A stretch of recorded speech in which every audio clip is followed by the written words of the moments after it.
സഭ ഇവിടെ നിങ്ങൾ കാണുന്നത് ഞാൻ കഴിഞ്ഞ ദിവസം നിങ്ങളെ പറഞ്ഞ് മനസ്സിലാക്കിയതാണ്. ഇത് കർത്താവിൻ്റെ സഭയെന്ന് പറയുന്നത് എന്താണ്? ഇന്ന് ഭൂമിയിൽ കാണുന്നത് ഇതുപോലൊക്കെയാണ്. ഒരു അസ്ഥിയുടെ കൂടാരം മാത്രമാണ്, അസ്ഥിയുടെ കൂട്ടമാണ്. എന്നാൽ ഇത് അസ്ഥിയുടെ കൂട്ടമറ്റല്ല ആകേണ്ടത്. ഓരോരുത്തരെ മുറിച്ച് എടുത്ത് എന്താക്കണം?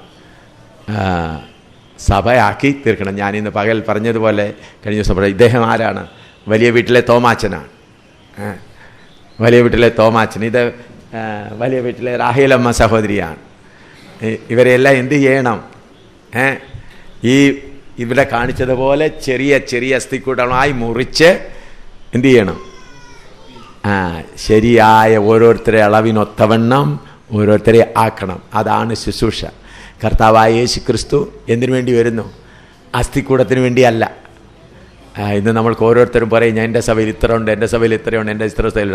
അങ്ങനെ അസ്ഥിക്കല്ല വേണ്ടിയത്. ഓരോരുത്തരെ നമ്മൾ കർത്താവിൻ്റെ ദാസന്മാരാകുന്ന നമ്മുടെ ഓരോരുത്തരുടെയും ഉത്തരവാദിത്വം എന്താണ്? ഇവരെ ഓരോരുത്തരെയും വെട്ടി മുറിച്ച് ഓരോരുത്തരുടെ അളവിനൊത്തവണ്ണം ഓരോരുത്തരെ ആക്കി തീർക്കുക. അതാണ് കൊലോസ്യർ 1:28 പറയുന്നത്. എല്ലാവരെയും ക്രിസ്തുവിൽ തികഞ്ഞവരാക്കി തീർക്കുക. അല്ലാതെ എല്ലാവരെയും രക്ഷയിലേക്ക് നടത്തി സ്നാനപ്പെടുത്തു പരിശുദ്ധാത്മാവ് പ്രാപിച്ചു അസ്ഥികൂടാരമായിട്ടിരുന്നാൽ ഒക്കുകയില്ല. ഇതെങ്ങനെയായിത്തീരണം? ഒരു ശരീരമായി തീരണം. ഹല്ലേലൂയ. അങ്ങനെ ശരീരമായി തീരുമ്പോൾ ആ കർത്താവായ യേശു ക്രിസ്തു എന്തിനു വേണ്ടി കാത്തിരിക്കുന്നു? എബ്രായ ലേഖനത്തിൽ നാം ഇന്നലെ വായിച്ചു. അത് തുടരെ വായിച്ചിട്ട് നമ്മൾക്ക് വിഷയത്തിലേക്ക് പ്രവേശിക്കാവുന്നതാണ്. എബ്രായ ലേഖനത്തിൽ നാം ഇന്നലെ വായിച്ചല്ലോ, 10-ാം അധ്യായം 10-ാം അധ്യായത്തിൻ്റെ എബ്രായ ലേഖനം 10-ന്റെ 12-13. Hebrew chapter 10 verse 12 and 13. യേശുവോ പാപങ്ങൾക്ക് വേണ്ടി ഏകയാഗം കഴിച്ചിട്ട് എന്നേക്കും ദൈവത്തിന്റെ വലത്തുഭാഗത്തിരുന്നുകൊണ്ട് തന്റെ ശത്രുക്കൾ തന്റെ പാദപീഠമാകുവോളം കാത്തിരിക്കുന്നു. ഹല്ലേലൂയ. തന്റെ ശത്രുക്കൾ ഞാൻ വീണ്ടും ഒന്നുകൂടെ നിങ്ങളെ ഓർപ്പിക്കുന്നു. ഇവിടെ ഈ അസ്ഥി കാണിച്ച നമ്മളെല്ലാവരും ഓരോരും തമ്മിൽ ആരാണ്? അവയവങ്ങളാണ്. ഈ ഓരോരോ അസ്ഥിയായിട്ട് കാണിച്ചിരിക്കുന്ന ഓരോരുത്തർ ഇവിടെ ഇരിക്കുന്നവരെല്ലാവരും ഇപ്പോൾ നമ്മുടെ അവസ്ഥ എങ്ങനെയാണ് നോക്കിയാൽ ഈ അസ്ഥിക്കൂട്ടത്തിൻ്റെ കൂട്ടാണ്. ഓരോരുത്തരുടെ വലുത് നോക്കുക. ഓരോരുത്തർ ചിലർ വളരെ വലുതാണ്, ചിലർ അതിനേക്കാൾ വലിയ ആളുകളുണ്ടോ? അതിനേക്കാൾ വലിയ ആളുകളുണ്ട്. എന്നാൽ അതേ സമയത്ത് ചില ചെറിയവരും ഇതിൻ്റെ ഇടയ്ക്കുണ്ട്. ചില ചെറിയവരും. ഇതെല്ലാം കൂടെ ഇവരെല്ലാം എന്താക്കി തീർക്കണം? ഈ ആരോഗ്യമുള്ള മനുഷ്യൻ്റെ രൂപത്തിലാക്കി തീർക്കണം. ഇതാണ് ക്രിസ്തുവിൻ്റെ ശരീരമാകുന്ന സഭ. തല ക്രിസ്തു, ശരീരം നാം. ശത്രു ആരുടെ കാൽ കീഴാകണം? കർത്താവായ യേശു ക്രിസ്തു തലയെ തകർത്തു. അപ്പോൾ സാത്താനെ സഭയുടെ കാൽ കീഴെ ആക്കി തീർക്കുന്നതിന് വേണ്ടി കർത്താവ് എന്ത് ചെയ്യുകയാണ്? കാത്തുകൊണ്ടിരിക്കുകയാണ്. അതുകൊണ്ട് ഇങ്ങനെ കിടന്നാൽ പോരാ. ഹല്ലേലൂയ. ഈ അസ്ഥിയെല്ലാം അസ്ഥിയോട് ചേർന്ന് തൃശ്ശൂരിൽ ഒരു വലിയ സഭയായി, ശക്തിയുള്ള സേനയായി എഴുന്നേറ്റ് നിൽക്കുമ്പോൾ സാത്താൻ എന്തു ചെയ്യും? നമ്മുടെ കാൽ കീഴെ ആയിത്തീരും. അപ്പോൾ ഈ സാത്താൻ നമ്മുടെ കാൽ കീഴെ ആയിത്തീരുമ്പോൾ സാത്താനെക്കുറിച്ച് ചിലർക്ക് ഇപ്പോഴും സംശയങ്ങളുണ്ട്. കഴിഞ്ഞ പ്രാവശ്യം ഞാൻ സാത്താൻ്റെ വിഷയങ്ങൾ പറഞ്ഞിരുന്നു. എന്നൊക്കെയും ചിലർക്ക് സംശയങ്ങളുണ്ട്. അതുകൂടാതെ ഞങ്ങൾ പോയതിൻ്റെ ശേഷം ഞാൻ ഇങ്ങനെ ഒരു വാർത്ത കേട്ടു. ഏതോ മാസികയിൽ AM ശാമുവേൽ വന്ന് പുതിയ ഉപദേശം, എന്തോ ദുരുപദേശം കൊണ്ടുവന്നിരിക്കുകയാണ്. ആത്മാക്കളെ ആവാഹിച്ച് കൈവശമാക്കണം. അപ്പോൾ ഞാൻ പറഞ്ഞു, ഇന്ന് പരസ്യമായിട്ട് അതിനുള്ള മറുപടി പറയുവാൻ ഞാനല്ല. അതാണ് കഴിഞ്ഞ ദിവസം പറഞ്ഞത്. അതിൻ്റെ എല്ലാം എന്താണ് കാരണം? പിന്നെ ആരും ഇത് ഞങ്ങൾക്കറിയാതെ ഞങ്ങൾ പറഞ്ഞു പോയെന്ന് പറയരുത്. അതിനുവേണ്ടി അപ്പോൾ സാത്താൻ എന്നുള്ള വിഷയം പലർക്കും അതിൻ്റെ ആഴത്തിലേക്ക് കടക്കുവാൻ കഴിഞ്ഞിട്ടില്ല. വെളിപ്പാട് പുസ്തകത്തിലേക്ക് വന്നാൽ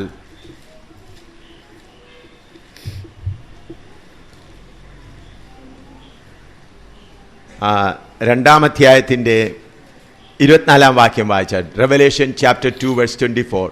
വെളിപ്പാട് പുസ്തകം 2:24. റെവലേഷൻ 2:24.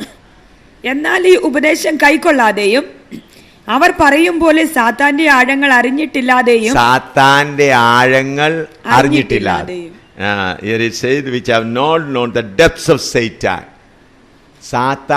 ആഴങ്ങൾ മനസ്സിലാക്കണം. അതുപോലെ ദൈവത്തിന്റെ ആഴങ്ങൾ മനസ്സിലാക്കണം. 1 കൊരിന്ത്യർ 2-ാം അധ്യായം 1 കൊരിന്ത്യർ 2-ാം അധ്യായം അതിൻ്റെ 10-ാം വാക്യം വായിച്ചാൽ 9-ഉം 10-ഉം വായിച്ചാൽ. ദൈവം തന്നെ സ്നേഹിക്കുന്നവർക്ക് ഒരുക്കിയിട്ടുള്ളത് കണ്ണ് കണ്ടിട്ടില്ല, ചെവി കേട്ടിട്ടില്ല, ഒരു മനുഷ്യന്റെ ഹൃദയത്തിൽ തോന്നിയിട്ടുമില്ല എന്ന് എഴുതിയിരിക്കുന്നത് പോലെ തന്നെ നമുക്കോ ദൈവം തന്റെ ആത്മാവിനാൽ വെളിപ്പെടുത്തിയിരിക്കുന്നു. ആത്മാവ് സകലത്തെയും ദൈവത്തിന്റെ ആഴങ്ങളെയും ദൈവത്തിന്റെ ആഴങ്ങളെയും. അപ്പോൾ ദൈവത്തിന്റെ ആഴങ്ങളുണ്ട്, സാത്താന്റെ ആഴങ്ങളുണ്ട്. അത് മനസ്സിലാക്കണം. ദൈവത്തിന്റെ ആഴങ്ങൾ. നമ്മൾ പൊതുവേ എല്ലാവരും ചിന്തിച്ചിരിക്കുന്നത് ഒരു ചിന്ത, ലൂസിഫറും സാത്താനും ഒന്നാണ് എന്ന്. ചില ബൈബിൾ കമൻ്ററികളും അല്ലെങ്കിൽ മറ്റുള്ളവർ ലൂസിഫറും സാത്താനും ഒന്നാണ് എന്നുള്ളൊരു ചിന്ത പലരുടെയും ഹൃദയങ്ങളിൽ കിടപ്പുണ്ട്. നിങ്ങൾ പല ഡിക്ഷണറി കമൻ്ററി എല്ലാം നോക്കിയാലും അതെല്ലാം ഒന്നായിട്ടാണ് അവർ എഴുതിയിരിക്കുന്നത്. ഞാനത് കഴിഞ്ഞ പ്രാവശ്യം വിവരിച്ചുവെങ്കിലും പെട്ടെന്ന് അല്പം കൂടെ ചിലർ ആഗ്രഹിച്ചതുകൊണ്ട് വിവരിക്കുവാൻ ആഗ്രഹിക്കുന്നു. ആദ്യമായി സാത്താനെക്കുറിച്ച് ദൈവത്തിൽ പറഞ്ഞിരിക്കുന്ന അല്പകാര്യങ്ങൾ നമുക്ക് നോക്കാം. യോഹന്നാൻ്റെ സുവിശേഷം 8:44 വായിച്ചാൽ. John chapter 8:44. John chapter 8. Due to lack of time, I may be speaking very little in English, so I'll be explaining to you later. യോഹന്നാൻ്റെ സുവിശേഷം 8:44 വായിച്ചാൽ. നിങ്ങൾ പിശാചെന്ന പിതാവിന്റെ മക്കൾ നിങ്ങളുടെ പിതാവിന്റെ മോഹങ്ങളെ ചെയ്യുവാനും ഇച്ഛിക്കുന്നു. അവൻ ആദ്യം മുതൽ കുലപാതകനായിരുന്നു. ഈ ഭാഗം നോക്കണം. അവൻ ആദ്യം മുതൽ കുലപാതകനായിരുന്നു. He was a murderer from the beginning. ദൈവദിനത്തിൽ കർത്താവായ യേശുക്രിസ്തു പറഞ്ഞിരിക്കുന്നു, അവൻ ആദ്യം മുതലേ ആരാണ്? കുലപാതകൻ. He was a murderer from the beginning. 1 Yohannan 3:8. 1 John chapter 3 verse 8. പാപം ചെയ്യുന്നവൻ പിശാചിന്റെ മകനാകുന്നു. പിശാച് ആദ്യം മുതൽ പാപം ചെയ്യുന്നുവല്ലോ. പിശാച് ആദ്യം മുതൽ എന്ത് ചെയ്യുന്നു? പാപം ചെയ്യുന്നു. The devil sinneth from the beginning. അപ്പോൾ കർത്താവായ യേശുക്രിസ്തു തന്നെ പറയുന്നു, അവൻ ആദ്യം മുതൽ എന്ത് ചെയ്യാണ്? കുലപാതകനാണ്. ആദ്യം മുതൽ അവൻ എന്ത് ചെയ്യുന്നു? പാപം ചെയ്യുന്നു. എന്നാൽ ലൂസിഫറിൻ്റെ കാര്യത്തെക്കുറിച്ച് നാം നോക്കുമ്പോൾ യെശയ്യാ പ്രവചനം 14-ാം അധ്യായത്തിൻ്റെ 12 മുതൽ 14 വരെ വായിച്ചായിട്ട് ബൈബിളിൽ ഒരു ഭാഗത്ത് മാത്രമാണ് ലൂസിഫർ എന്നുള്ള ശബ്ദം ഉപയോഗിച്ചിരിക്കുന്നത്. മറ്റിടത്തെങ്ങും ലൂസിഫർ എന്നുള്ള ശബ്ദം, മലയാളത്തിൽ ലൂസിഫർ ഉണ്ടോ എന്ന് തോന്നുന്നില്ല. ഇംഗ്ലീഷിൽ ലൂസിഫർ എന്ന് ബൈബിളിൽ ഒരു ഭാഗത്ത് മാത്രമാണ് ലൂസിഫർ എന്ന ശബ്ദം ഉപയോഗിച്ചിരിക്കുന്നത്. അത് യെശയ്യാ പ്രവചനം 14-ാം അധ്യായത്തിൻ്റെ 12 മുതൽ 14 വരെ. Isaiah chapter 14 verse 12 to 14. അരുണോദയ പുത്രനായ ശുക്ര, നീ എങ്ങനെ ആകാശത്ത് നിന്ന് വീണു? ജാതികളെ താഴ്ത്തി കളഞ്ഞവനെ, നീ എങ്ങനെ വെട്ടേറ്റ് നിലത്ത് വീണു? ഞാൻ സ്വർഗത്തിൽ കയറും, എന്റെ സിംഹാസനം ദൈവത്തിന്റെ നക്ഷത്രങ്ങൾക്കു മീതെ വെക്കും. ഉത്തരദിക്കിന്റെ അതിർത്തിയിൽ സമാഗമ പർവ്വതത്തിന്മേൽ ഞാൻ ഇരുന്നരുളും. ഞാൻ മേഘോന്നതങ്ങൾക്കു മീതെ കയറും. ഞാൻ അത്യുന്നതനോട് സമനാകും എന്നല്ലോ നീ ഹൃദയത്തിൽ പറഞ്ഞത്. ഇവിടെ അതിൻ്റെ 12-ാം വാക്യത്തിൽ ഇംഗ്ലീഷിൽ how art thou fallen from heaven O Lucifer son of the morning. ഇവിടെ മാത്രമാണ് ലൂസിഫർ എന്നുള്ള ശബ്ദം ഉപയോഗിച്ചിരിക്കുന്നത്. ഈ ശബ്ദം എടുത്തിട്ട് എല്ലാവരും ചിന്തിക്കുന്നത് ലൂസിഫറും സാത്താനും ഒന്നാണ്. ഇതിനെക്കുറിച്ച് യെശയ്യാ പ്രവചനം എസെക്കിയേൽ പ്രവചനം 28:14 മുതൽ 16 വരെ വായിച്ചാൽ. എസെക്കിയേൽ 28:14 മുതൽ 16 വരെ. Ezekiel chapter 28 verse 14 to 16. Ezekiel chapter 28 verse 14 to 16 വായിച്ചാൽ. നീ ചിറക് വിടർത്ത് മറയ്ക്കുന്ന കെരൂബാകുന്നു. ഞാൻ നിന്നെ വിശുദ്ധ ദേവപർവ്വതത്തിൽ ഇരുത്തിയിരുന്നു. നീ അഗ്നിമയ രഥങ്ങളുടെ മധ്യ സഞ്ചരിച്ചു പോന്നു. നിന്നെ സൃഷ്ടിച്ച നാൾ മുതൽ നിങ്ങൾ നീതിയേട് കണ്ടതുവരെ നീ നടപ്പിൽ നിഷ്കളങ്കനായിരുന്നു. ഇത് ശ്രദ്ധിക്കണേ. നിന്നെ സൃഷ്ടിച്ച നാൾ മുതൽ നിങ്ങൾ നീതിയേട് കണ്ടതുവരെ നീ ആരായിരുന്നു? നടപ്പിൽ നിഷ്കളനായിരുന്നു. നിന്റെ വ്യാപാരത്തിന്റെ പെരുപ്പം നിമിത്തം നിന്റെ അന്തർഭാഗം സാഹസം കൊണ്ട് നിറഞ്ഞ് നീ പാപം ചെയ്തു. നിന്റെ അന്തരംഗം സാഹസം കൊണ്ട് നിറഞ്ഞ് നീ എന്ത് ചെയ്തു?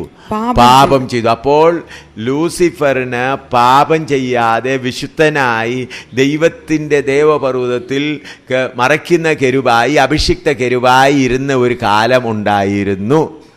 എന്നാൽ സാത്താൻ്റെ കാര്യം കർത്താവ് പറഞ്ഞപ്പോൾ എന്താണ് പറയുന്നത്? ആദ്യം മുതലേ നീ എന്ത് ചെയ്യുന്നവനാണ്? പാപം ചെയ്യുന്നവനാണ്. എന്നാൽ ലൂസിഫറിൻ്റെ കാര്യം പറയുമ്പോൾ അവൻ വിശുദ്ധിയിൽ ജീവിച്ചിരുന്ന ഒരു കാലം ഉണ്ടായിരുന്നു. വിശുദ്ധനായി താമസിച്ച, വിശുദ്ധനായി ദൈവത്തിൻ്റെ സന്നിധിയിൽ. കീഴ്പോട്ട് വായിച്ചാൽ, അതുകൊണ്ട് ഞാൻ നിന്നെ അശുദ്ധനെന്നെണ്ണി ദേവപർവ്വതത്തിൽ നിന്ന് തള്ളിക്കളഞ്ഞു. മറയ്ക്കുന്ന കെരൂബേ, ഞാൻ നിന്നെ അഗ്നിമയ രഥങ്ങളുടെ മധ്യേ നിന്ന് മുടിച്ചു കളഞ്ഞു. നിന്റെ സൗന്ദര്യം നിമിത്തം നിന്റെ ഹൃദയം ഗർവിച്ചു. നിന്റെ പ്രഭ നിമിത്തം നീ നിന്റെ ജ്ഞാനത്തെ വഷളാക്കി. ഞാൻ നിന്നെ നിലത്ത് തള്ളിയിട്ടു. രാജാക്കന്മാർ നിന്നെ കണ്ടു രസിക്കത്തക്കവണ്ണം നിന്നെ അവരുടെ മുമ്പിൽ ഇട്ടുകളഞ്ഞു. നിന്റെ അകൃത്യ ബാഹുല്യം കൊണ്ടും നിന്റെ വ്യാപാരത്തിന്റെ നീതികേട് കൊണ്ടും നീ നിന്റെ വിശുദ്ധ മന്ദിരങ്ങളെ അശുദ്ധമാക്കി. നിന്റെ വിശുദ്ധ മന്ദിരങ്ങളെ വിശുദ്ധമായിരുന്നതിനെ നീ എന്താക്കി? അശുദ്ധമാക്കി. അതുകൊണ്ട് ഞാൻ നിന്റെ നടുവിൽ നിന്ന് ഒരു തീ പുറപ്പെടുവിക്കും. അത് നിന്നെ ദഹിപ്പിച്ചു കളയും. നിന്നെ കാണുന്ന ഏവരുടെയും മുൻപിൽ ഞാൻ നിന്നെ നിലത്ത് ഭസ്മമാക്കി കളയും. ജാതികളിൽ നിന്നെ അറിയുന്നവരെല്ലാവരും നിന്നെ കണ്ട് സ്തംഭിച്ചു പോകും. നിനക്ക് ശീഘ്രനാശം ഭവിച്ചിട്ട് നീ സദാകാലത്തേക്കും ഇല്ലാതെയാകും. ഇവിടെ നാം വായിക്കുന്നത് എങ്ങനെയാണ് ലൂസിഫറിനുണ്ടായ വീഴ്ച.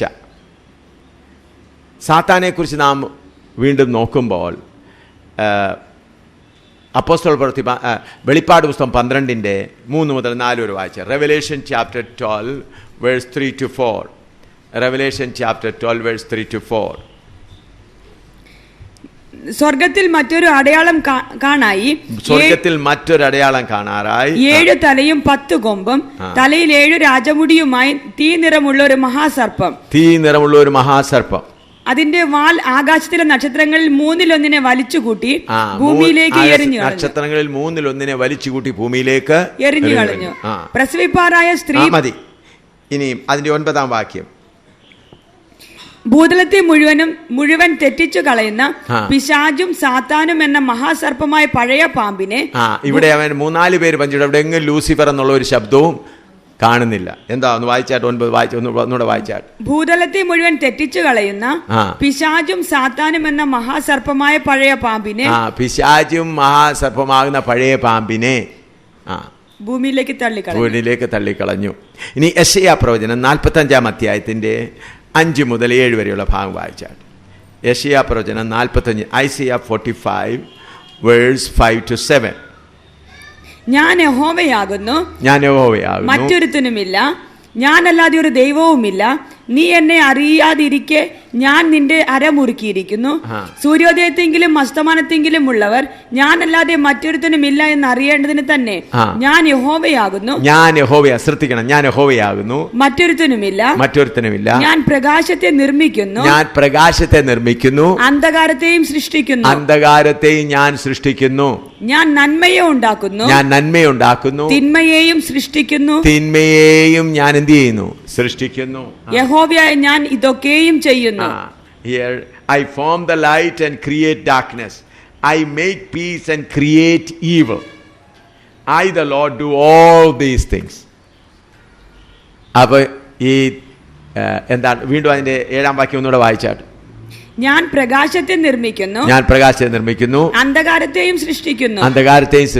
ഞാൻ നന്മയെ ഉണ്ടാക്കുന്നു, തിന്മയെയും സൃഷ്ടിക്കുന്നു. യഹോവയായ ഞാൻ ഇതൊക്കെയും ചെയ്യുന്നു.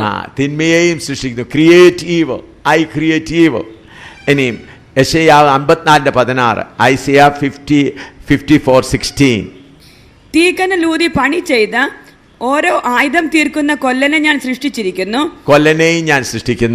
നശിപ്പിപ്പാൻ സംഹാരകനെയും ഞാൻ സൃഷ്ടിച്ചിരിക്കുന്നു. സംഹാരകനെയും ഞാൻ സൃഷ്ടിച്ചിരിക്കുന്നു. ഒന്നുകൂടെ വായിച്ചത് ഐസയ്യാ chapter 54 verse 16. Behold, I have created the smith that bloweth the coals in the fire, that bringeth forth an instrument of his work. And I have created the waster to destroy. തീക്കനലൂതി പണി ചെയ്തു ഓരോ ആയുധം തീർക്കുന്ന കൊല്ലനെ ഞാൻ സൃഷ്ടിച്ചിരിക്കുന്നു. നശിപ്പിപ്പാൻ സംഹാരകനെയും ഞാൻ സൃഷ്ടിച്ചിരിക്കുന്നു. നശിപ്പിക്കുവാൻ സംഹാരകനെയും ഞാൻ സൃഷ്ടിച്ചിരിക്കുന്നു. ഇതിൽ നിന്ന് നമുക്ക് വ്യക്തമായി മനസ്സിലാക്കുവാൻ കഴിയുന്നത് യഹോവയായ ദൈവം തൻ്റെ പ്ലാനിനനുസരിച്ച് സാത്താൻ എന്നൊരു ശക്തിയെ, ഒരു തിന്മയെ ദൈവം സൃഷ്ടിച്ചു എന്നുള്ളത് എല്ലാവരും നല്ലവണ്ണം മനസ്സിലാക്കിയിരിക്കണം. ഇയ്യോബിൻ്റെ പുസ്തകം 26:13 വായിച്ച ജോബ് 26:13. ഇയ്യോബിന്റെ പുസ്തകം 26:13. അവന്റെ ശ്വാസത്താൽ ആകാശം ശോഭിച്ചിരിക്കുന്നു, അവന്റെ കൈ വിദ്രുത സർപ്പത്തെ കുത്തി തുളച്ചിരിക്കുന്നു. വിദ്യുത സർപ്പത്തെ സൃഷ്ടിക്കുന്നു. 26. അതിന്റെ മലയാളത്തിൽ അല്പം തർജ്ജമ പ്രകാശമുണ്ട്. By his spirit he hath garnished the heaven, his hand hath formed the crooked serpent.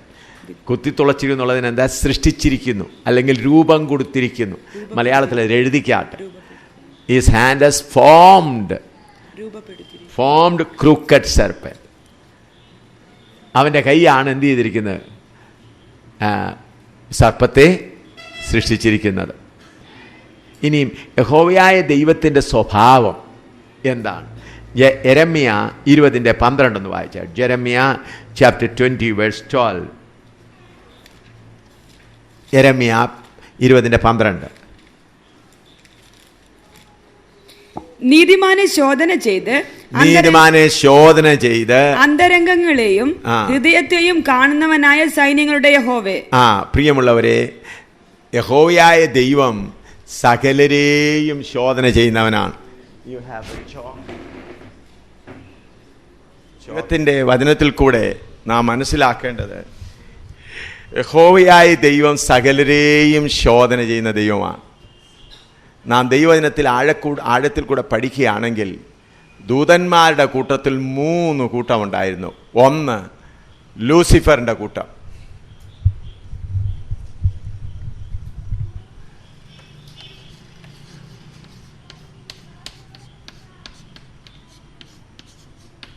ഇവരുടെ ജോലി, ഇവരായിരുന്നു സകലത്തെയും അടക്കി ഭരിച്ചു വാണുകൊണ്ടിരുന്നത്. വാഴ്ചകളും അധികാരങ്ങളും എല്ലാം ഇവരുടെ കൈവശമായിരുന്നു. ലൂസിഫറിൻ്റെ കൂടെയുള്ള ലൂസിഫർ അതിൻ്റെ പ്രധാനൻ. അതിൻ്റെ കീഴിൽ രണ്ടാമതായി ഉണ്ടായിരുന്നത് മിഖായേൽ.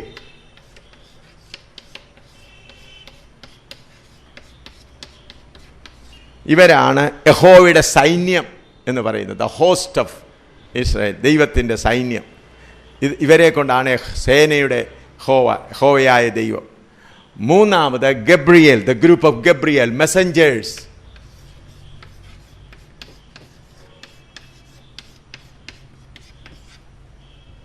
ഈ ഗബ്രിയേലിൻ്റെ കൂട്ടമാണ് എപ്പോഴും ഓരോ സ്ഥലങ്ങളിലും കൊണ്ട് ദൂത് കൊടുക്കുന്നത്. ദൈവം തൻ്റെ ജ്ഞാനത്തിനനുസരിച്ച് ഈ 3 കൂട്ടം ദൂതന്മാരെയും പരിശോധിച്ചു എന്ന് നമുക്ക് മനസ്സിലാക്കാം. യഹൂദായുടെ പുസ്തകത്തിൽ വായിക്കുമ്പോഴും വെളിപ്പാട് പുസ്തകത്തിൽ വായിക്കുമ്പോഴും അവിടെ ഇവിടെയായി ദൂതന്മാരെ വീണുപോയ ദൂതന്മാരെ ബന്ധിച്ചിരിക്കുന്നത് നമുക്ക് കാണുവാൻ കഴിയും. അതിലേക്കെല്ലാം പോകുവാൻ ഇപ്പോൾ സമയമില്ലാത്തതിനാൽ ഈ 3 കൂട്ടരെയും ദൈവം പരിശോധിച്ചപ്പോൾ പരിശോധിക്കുവാനായി ഉപയോഗിച്ചത് ആരെയാണ്? സാത്താനെ ഉപയോഗിച്ചു. ആ സാത്താൻ വന്ന് പറഞ്ഞപ്പോൾ ലൂസിഫറിൻ്റെ ഹൃദയത്തെ അവൾ മറയ്ക്കുന്ന കെരുബായിരുന്നു. ആദാമിനും ഹവ്വായിക്കും പറ്റിയതുപോലെ തന്നെ ഹവ്വായോട് പറഞ്ഞു, നീ ഫലം ഭക്ഷിച്ചു നിന്നാൽ ദൈവത്തിന് തുല്യരാകും. അതുപോലെ തന്നെ അതേ പരീക്ഷ കൊടുത്തപ്പോൾ ഈ 3 ഗ്രൂപ്പിൽ 2 ഗ്രൂപ്പ് ജയിച്ചു, 1 ഗ്രൂപ്പ്. അതാണ് വെളിപ്പാട് പുസ്തകത്തിൽ എഴുതിയിരിക്കുന്ന പഴയ കാര്യത്തെ ഓർപ്പിച്ചുകൊണ്ട് ദൂതന്മാരിൽ നക്ഷത്രങ്ങളിൽ 3-1 എന്ത് ഇട്ടു? തൻ്റെ വാലുകൊണ്ട് താഴെ തള്ളിയിട്ടു. അങ്ങനെയാണ് ലൂസിഫർ കൂട്ടം സാത്താൻ്റെ കൈക്കീഴിൽ വന്നത്. ഈ 3 കൂട്ടത്തിൽ പരീക്ഷയിൽ തോറ്റുപോയതാരാണ്? ലൂസിഫറിൻ്റെ കൂട്ടം. ലൂസിഫർ സാത്താനല്ല, ലൂസിഫർ സാത്താൻ്റെ കീഴിലാണ്. ആ ലൂസിഫറിൻ്റെ കയ്യിലാണ് ഇന്നും വാഴ്ചകളും അധികാരങ്ങളും എല്ലാം ഉള്ളത്. അങ്ങനെയാണ് ലൂസിഫർ ഈ ഭൂമിയുടെ മേൽ കൺട്രോൾ ചെയ്യുവാനായി ശക്തിയുള്ളവനായി തീർന്ന് മുൻപോട്ട് വന്നത്. അതുകൊണ്ടാണ് ഈ കാര്യത്തെക്കുറിച്ചാണ് കർത്താവ് ലൂക്കോസിൻ്റെ സുവിശേഷം 10-ാം അധ്യായത്തിൽ പറയുന്നു, സാത്താൻ എന്ത് ചെയ്യുന്നു?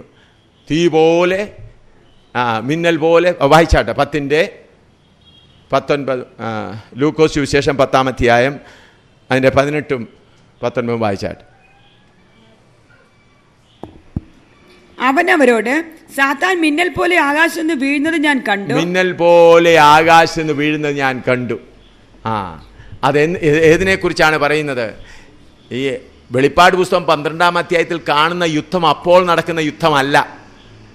ആ യുദ്ധം നേരത്തെ നടന്നു കഴിഞ്ഞ യുദ്ധം പിന്നെ ആ കാര്യങ്ങൾ ആവർത്തിച്ച് പറയുമ്പോൾ വീണ്ടും അത് പറയുകയാണ്. അത് നേരത്തെ നടന്ന യുദ്ധമാണ്. അത് ആവർത്തിച്ച് നടന്നപ്പോൾ ആ കാര്യം പറയുകയാണ്. നേരത്തെ ആ യുദ്ധം നടന്നതാണ്. അതിൻ്റെ ആ കാര്യത്തെ വീണ്ടും എന്ത് ചെയ്യുകയാണ്? ആവർത്തിക്കുകയാണ്. അപ്പോൾ ഇവിടെ ഞാൻ പറഞ്ഞത് ലൂസിഫർ എന്ന് പറഞ്ഞത് ദൂതന്മാരുടെ കൂട്ടത്തിൽ വീണുപോയ ഒരു കൂട്ടത്തിൻ്റെ ലീഡറാണ്. സാത്താൻ വേറെ, ലൂസിഫർ വേറെ. ദൈവകൃപയാൽ ആത്മാവിൽ മല്ലയുദ്ധം ചെയ്യുമ്പോൾ സാത്താനോട് വ്യക്തിപരമായും ലൂസിഫറിനോടും വ്യക്തിപരമായും ആത്മാവിൽ മല്ലയുദ്ധം ചെയ്യുവാൻ എനിക്ക് അനേക പ്രാവശ്യം ദൈവം അവസരം തന്നിട്ടുണ്ട്. അങ്ങനെ അവരോട് രണ്ടുപേരെയും, രണ്ട് ശക്തിയെയും വെവ്വേറെ കണ്ട് യുദ്ധം ചെയ്യുവാൻ കർത്താവ് കൃപ നൽകിയിട്ടുണ്ട്. അതുകൊണ്ട് ദൈവവചനപ്രകാരം നാം നോക്കിയാൽ സാത്താനും ലൂസിഫറും ഒന്നല്ല, രണ്ടാണ്. സാത്താൻ്റെ ആഴങ്ങളെ അറിയാത്തത് കൊണ്ട് നാം അങ്ങനെ ചിന്തിച്ചു പോകുന്നു. എന്നാൽ ഇതിൽ വേറൊരു പ്രയാസം വരുന്നത് മനസ്സിലാക്കാൻ, ലൂസിഫറിൻ്റെ കീഴിലാണ് വാഴ്ചകളും അധികാരങ്ങളും എല്ലാം ഉള്ളത്.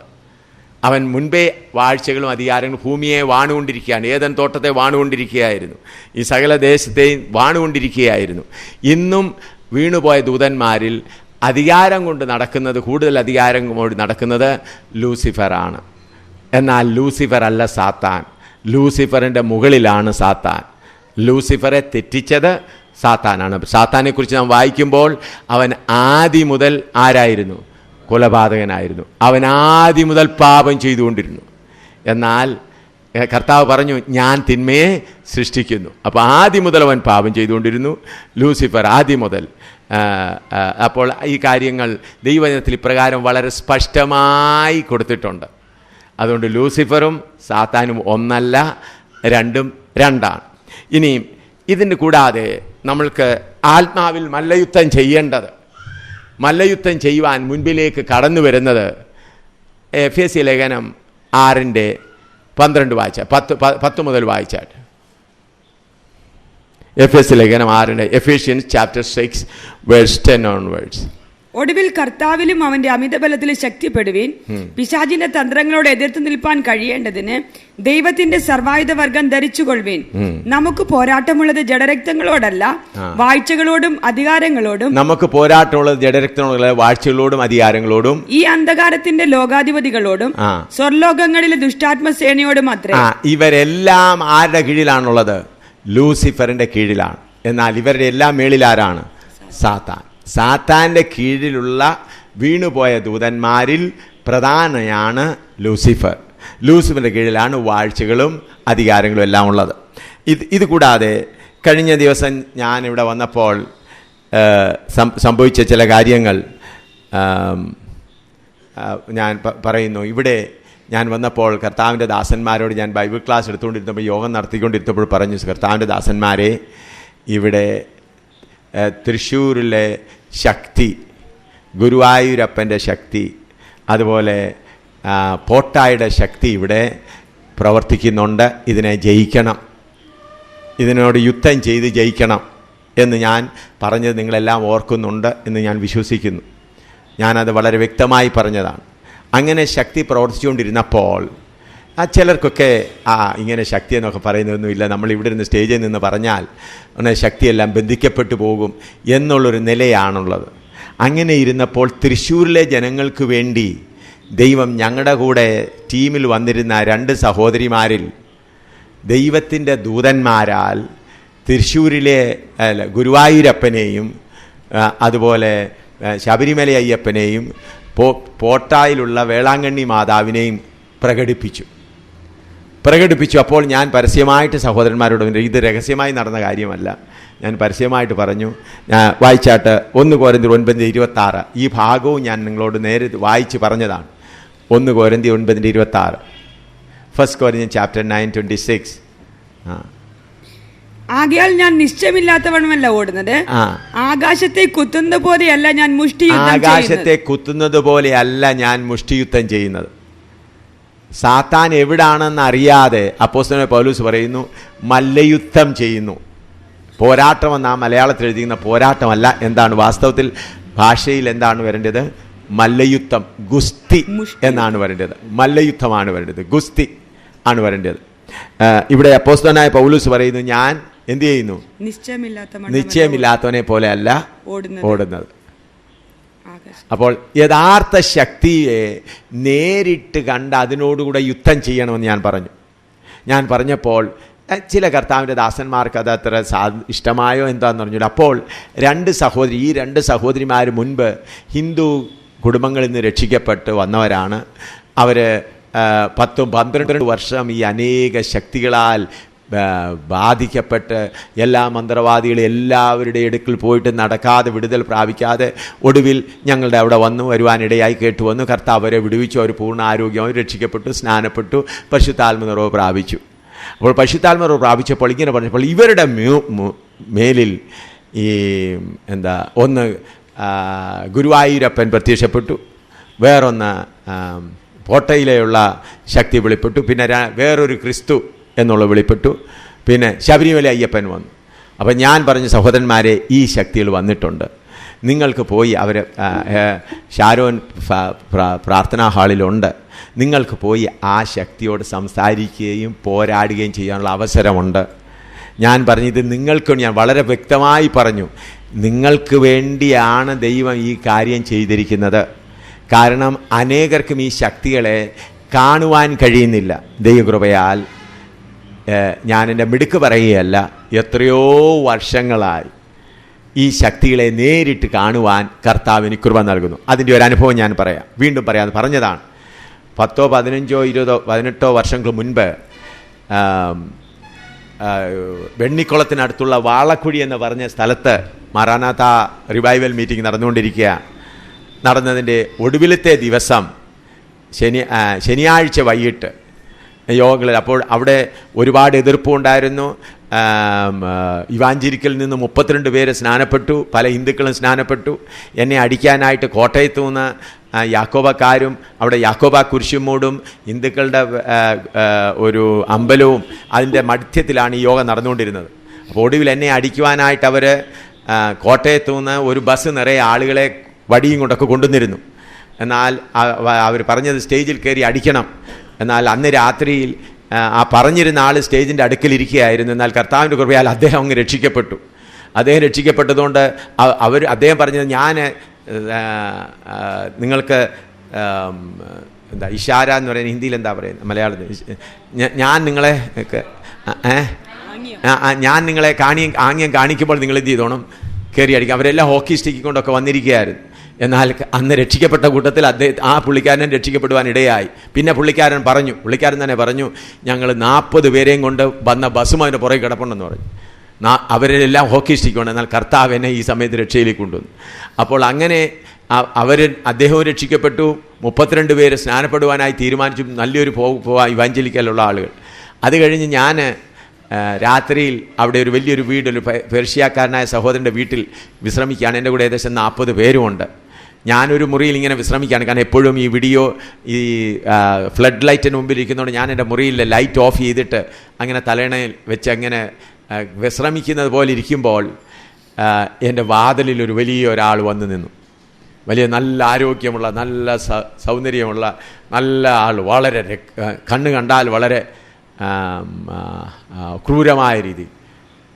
ആദ്യം വന്നപ്പോൾ എന്നോട് പറഞ്ഞത്, ഇംഗ്ലീഷിൽ എന്നോട് പറഞ്ഞു, ഡോണ്ട് പ്രീച്ച് ലൈക്ക് ദിസ്, ഇങ്ങനെ പ്രസംഗിക്കരുത്, ഇങ്ങനെ പ്രസംഗിച്ചാൽ നിന്നെ കൊല്ലുമെന്ന് പറഞ്ഞു. ഞാനോട് ചോദിച്ചു, നീ ഹു ആർ യു? ഞാൻ ചോദിച്ചു, നീ ആരാണെന്ന് ചോദിച്ചു.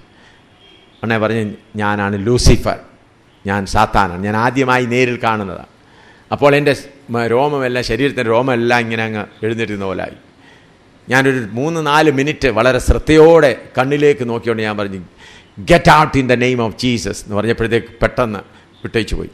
ഞാനങ്ങനെ പറഞ്ഞു കഴിഞ്ഞപ്പോൾ പെട്ടെന്ന് ഞങ്ങളുടെ 10-40 പേരും, അതിൽ പല കർത്താവിൻ്റെ ദാസന്മാരുണ്ട്, എനിക്ക് തർജ്ജമ ചെയ്ത് വന്ന കർത്താവിൻ്റെ ദാസനുമുണ്ട്, എല്ലാവരും കൂടെ ഉണ്ട്. എല്ലാവരും ആത്മാവിൽ നിറഞ്ഞ് അന്യഭാഷ പറയാൻ തുടങ്ങി. അത് കഴിഞ്ഞിട്ട് അവരെൻ്റെ അടുക്കൽ വന്നു. 5-10 മിനിറ്റ് കഴിയുമ്പോൾ എൻ്റെ അടുക്ക് വന്നു. എന്തായിരുന്നു സംഭവിച്ചത്? ഞാൻ പറഞ്ഞത്, അവർ പറഞ്ഞു, ഏതോ ഒരു വലിയ ശക്തി ഓരോരുത്തർ പറയാണ് അവരുടെ നെഞ്ചത്ത് വന്നിരിക്കുകയാണ്. അവർക്ക് ആർക്കും ഹല്ലേലൂയ പോലും പറയാൻ വയ്യ, യേശുവിൻ്റെ രക്തം പോലും ജയം പോലും പറയാൻ പാടില്ല. എന്നോട് നീ ഏതോ ശാസിച്ച് കഴിഞ്ഞപ്പോഴാണ് ഞങ്ങളുടെ നെഞ്ചത്ത് നിന്നെല്ലാം വിടുതലുണ്ടായെന്ന് പറഞ്ഞു. അങ്ങനെയാണ് അവരെല്ലാവരും കൂടെ ആത്മാവിൽ നിറഞ്ഞ് അന്യഭാഷ പറയുവാനിടയായത്. അവർ പറഞ്ഞു അവരെല്ലാവരെയും അടക്കിക്കൊണ്ടാണ് സാത്താൻ്റെ ലൂസിഫറിൻ്റെ ശക്തി ആദ്യം എന്നെ നേരിട്ടത്. അതിനുശേഷം ആയിരക്കണക്കിന് പ്രാവശ്യം, ഒരു പ്രാവശ്യമല്ല, ആയിരക്കണക്കിന് പ്രാവശ്യം ലൂസിഫറിനെ നേരിടുവാൻ കർത്താവ് എനിക്ക് ഭാഗ്യം തന്നു. സാത്താനുമായിട്ട് നേരിടുവാൻ അനേക പ്രാവശ്യം അവസരം തന്നിട്ടുണ്ട്. അതുകൊണ്ട് കേൾക്കാതല്ല, കാണാതല്ല, വചനത്തിൽ നിന്ന് നല്ലവണ്ണം മനസ്സിലാക്കിയിട്ട്. അപ്പോൾ ഞാൻ പറഞ്ഞു, കർത്താവിൻ്റെ ദാസന്മാരെ, ഈ ശക്തികളോട് നിങ്ങൾ പോരാടണം. നിങ്ങൾ പോയി ഹെബ്രോൻ, അവിടുത്തെ ഷാരോൻ ഹാളിനകത്ത് സഹോദരിമാരുണ്ട്, അവരുള്ള ദുഷ്ടശക്തിയോട് നിങ്ങൾക്ക് എല്ലാവർക്കും, കർത്താവിൻ്റെ ദാസന്മാർക്ക് പോരാടുവാനുള്ള അവസരം കൊടുത്തിട്ടുണ്ട്. അവരാരൊക്കെ പോയി പോരാടിയോ എന്ന് ഞങ്ങൾക്ക് അറിഞ്ഞുകൂടാ.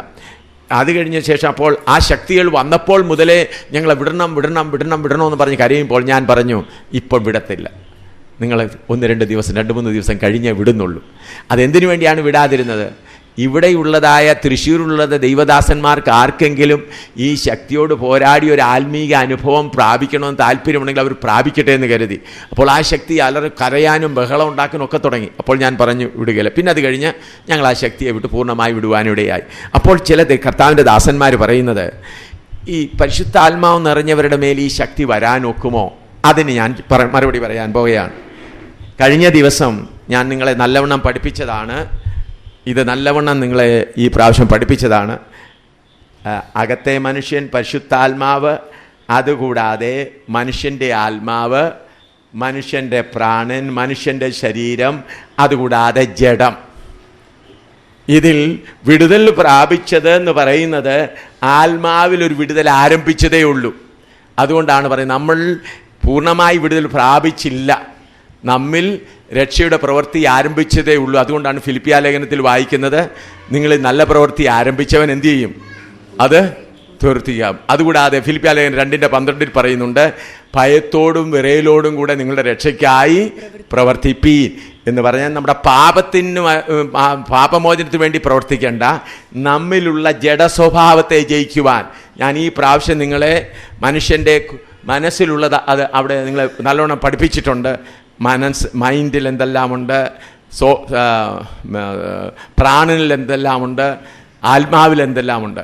അപ്പോൾ ഈ സാത്താന്യ ശക്തി പ്രവേശിക്കുന്നത് ദൈവത്തിൻ്റെ ദൂതന്മാർ പിടിച്ചുകൊണ്ട് വരുന്നത്. നമ്മൾ ആരും ഇന്ന ശക്തി വരണമെന്ന് പറഞ്ഞ് ആരെ ആവാഹിക്കുന്നല്ല.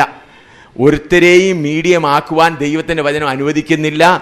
ആര് നോക്കിയാലും മീഡിയമാക്കാൻ ഒക്കുകയും ഇല്ല. മന്ത്രവാദികൾ ചില ചെറിയ ശക്തി, ചില ഈച്ചയെ പോലെ കൊതുകിനെ പോലെയുള്ള ചില ശക്തികളെ ആവാഹിക്കും. മന്ത്രവാദികൾ അവർ ആവാഹിക്കുന്ന ശക്തി എന്ന് പറഞ്ഞാൽ ചെറിയ ഈച്ചയെ പോലെ കൊതുകെ പോലെ ചെറിയ ശക്തികളെ അവർ ആവാഹിച്ച് അതിനെ ആവാഹിക്കണമെങ്കിൽ ഞാൻ പല മന്ത്രവാദികളെ അവരുടെ ആ മന്ത്രവാദത്തിൽ നിന്ന് വിടുവിപ്പാൻ എളിയവനായ കർത്താവ് എനിക്ക് കൃപ നൽകിയിട്ടുണ്ട്. അനേക മന്ത്രവാദികൾ അവരുടെ സാധനങ്ങളെല്ലാം കൊണ്ടുവന്ന് തീയരിച്ചിട്ടുമുണ്ട്. അപ്പോൾ ആ മന്ത്രവാദികൾ എങ്ങനെയാണ് ചെയ്യുന്നത്? അവരോട് ചോദിച്ച് അവരെ നല്ലവണ്ണം എനിക്കറിയാം. അവർ പറഞ്ഞതാണ്, അവർ 40 ദിവസം ശവക്കോട്ടയിൽ പോയിരിക്കുകയോ അല്ലെങ്കിൽ പിന്നെ വെള്ളത്തിൽ 40 ദിവസം നിൽക്കുകയോ, വെള്ളത്തിൽ ഇങ്ങനെ അനേക രാത്രി നിൽക്കുമ്പോൾ ഒരു ചെറിയ പാമ്പ് പോലെ ചുറ്റി വരും, അങ്ങനെ, അല്ലെങ്കിൽ ശവക്കോട്ടയിലിരിക്കും. അങ്ങനെ ചെറിയ ശക്തികളെ അവർ കിട്ടും. ആ ശക്തികളുമായി അവർ മിത്രങ്ങളായിരുന്ന് ആ ശക്തി പറയുന്നത് ചിലപ്പോൾ കള്ള് വേണേ കള്ള് കൊടുക്കണം, മീറ്റ് വേണേ മീറ്റ് കൊടുക്കണം, വസ്ത്രം വേണേ വസ്ത്രം കൊടുക്കണം.